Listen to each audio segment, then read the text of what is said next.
Mr. Speaker, you know, the Conservatives are so much off topic. He wants to talk about corruption. All he needs to do is reflect on Stephen Harper, in which the leader of the Conservative Party today played a pivotal role, whether it was parliamentary secretary to the Prime Minister directly or a member of his cabinet. And here, you want to talk about corruption? What about the anti-terrorism corruption, $3.1 billion, Phoenix scandal, $2.2 billion, the G8 spending scandal, the ETS scandal, the F-35 scandal, the Senate scandal, the election scandals, this is in plural, Mr. Speaker. In fact, I have a booklet here, Mr. Speaker, and it goes, Stephen Harper's serial abuser of power, scandals, corruption. There's 70 plus in here, Mr. Speaker, and I'm just not enough time to quote them all. The question I have for the member is, why is it that the leader of the Conservative Party has not changed his behaviour and feels still that he can thumb his nose at Canadians? Why won't the leader of the Conservative Party get the security clearance to deal with the serious issue of foreign international interference, Mr. Speaker?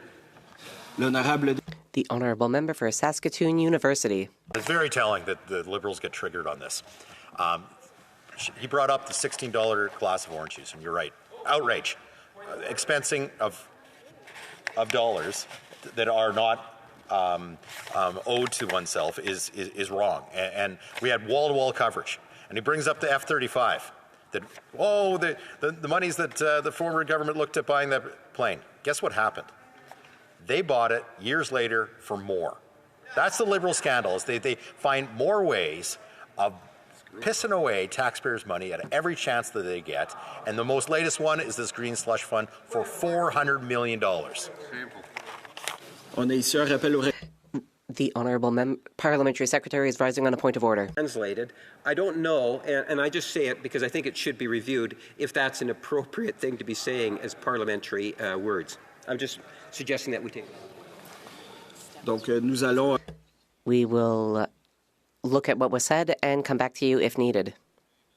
The Honourable Member for Saskatoon University had about 15 seconds to conclude his remarks. Thank you, Deputy Speaker. This, in a nutshell, is about Liberals getting rich. And they like to protect their own. And anytime questioned or demanding of evidence to be turned over to the RCMP, you know what the Liberals do? They clam up.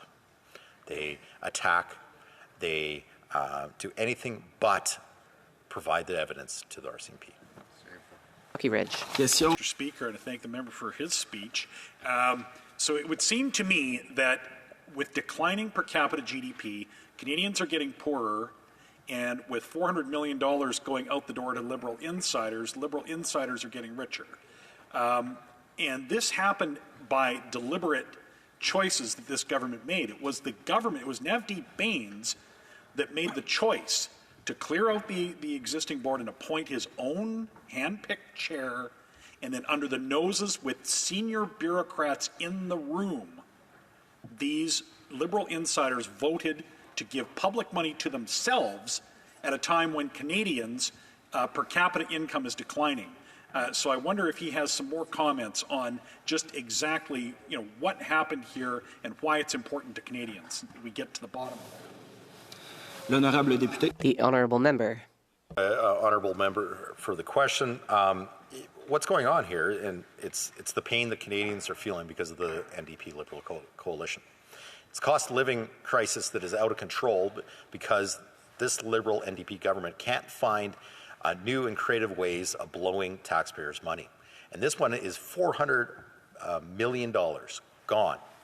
That it's not gone because we actually never had the money to start with. It's on the credit card. And someday this credit card bill is going to come due. And just like everybody else in Canada, you might feel like you're richer than you think when you fire it on your credit card. But in a month's time, when that bill comes and the other bills come, this is the crisis that we're facing in Canada, is that there's no money left to pay the bills. And out here, you know what governments do when they run out of money? And this government has done it a lot, printing of money or quantitative easing to the tune of $700 billion, which is going, as we know, every dollar that Ottawa prints out here makes a dollar back in your pants worth less. So it is, unfortunately, the the Liberals continue to make things worse for everyday Canadians, and this motion right now that we're up for debate is not just talking about $16 glass of orange juice. It's $400 million of your money that these guys funneled into their buddies' pockets. We have the time for one more quick question. The Honourable Parliamentary Secretary. True. You know, they talk about Liberal insiders. The chair that they're just making reference to was an advisor to Brian Mulroney, Stephen Harper, Jim Flaherty, all of which are Conservatives. She is also a major donor to the Conservative Party, yet they call her a Liberal insider. Like much of the things that they say in the House, Mr. Speaker, it's just not true. The question I have for the member is, when will the Conservatives recognize that the motion that we're talking about is to have the issue go to a Procedures and House Affairs Committee, a motion in which the Conservative Party introduced? When are they going to allow it for a vote? L'honorable député a 30 secondes pour répondre. Here's the difference. The NDP Liberals want this to go to committee. Conservatives want it to go to the RCMP. You're the judge. If there's a crime that happens in your house, do you call a town meeting or do you call the cops? We want the cops brought in. This is what the Liberals and NDP are hiding.